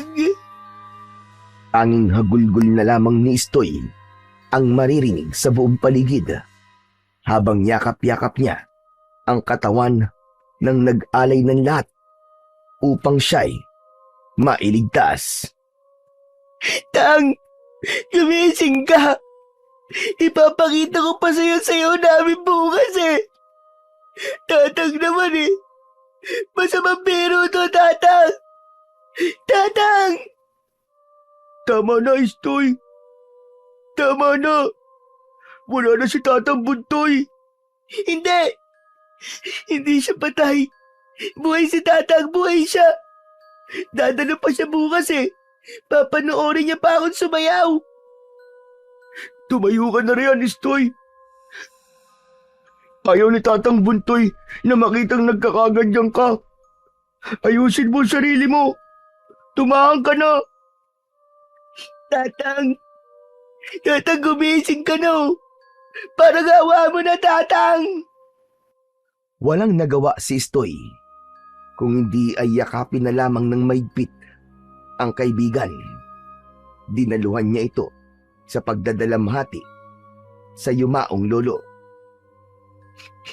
Paalam po, Tatang Buntoy. Tapos na po ang laban. At nanalo po tayo, Tatang. Hinabukasan, kahit pasan pa ang bigat ng kalungkutan, sumabak si Istoy sa patimpalak sa kanilang paaralan. Tahimik siyang naghanda at pumasok. Walang kahit sinong kaagapay dahil wala na ang dating laging nagbibigay ng lakas ng loob sa kanya. Nang ideklara silang panalo, umalingaw-ngaw ang palakpakan at hiyawan ng mga tao. Ngunit sa puso ni Istoy, puno ng kalungkutan ang nangingibabaw sapagkat wala na siyang pag-aalayan ng kanyang tagumpay. Wala na ang kanyang tatang Buntoy. Ilang araw lamang matapos ang nakapanlulumong laban sa mga aswang, agad inilibing si tatang Buntoy sa maliit na sementeryo ng baryo. Nalaman din nila na ang sinasabi ni Unyok na binibenta nilang bulalo ay hindi basta sa baka o lamang loob ang sahog, kundi laman ng mga nabibiktima nilang mga tao. Pagkatapos ng ilang araw, pumunta si Istoy sa sementeryo. Nakatayo si Istoy sa tabi ng puntod ng kanyang lolo. Tangan ang mutyang minsan ng kumislap upang iligtas siya at ang baryo. Kasabay ng pagluwa ay ang pangakong hindi niya bibiguin ang lolo na tanging umaruga sa kanya mula pagkabata. Batid ni Istoy na marami pang unos ang haharapin niya. Ngunit alam din niyang sa kabila ng lahat, may bagong kabanatang magbubukas. Isang pag-asang maaaring magdala ng liwanag sa kanyang landas. Gayunpaman, sa kaibuturan ng kanyang puso, hindi kailanman maglalaho ang hapdi ng pagkawala at ang matatamis na alaala ng kanyang tatang Buntoy. Ang tanging naging sandigan, gabay at tunay na tahanan ng kanyang buhay.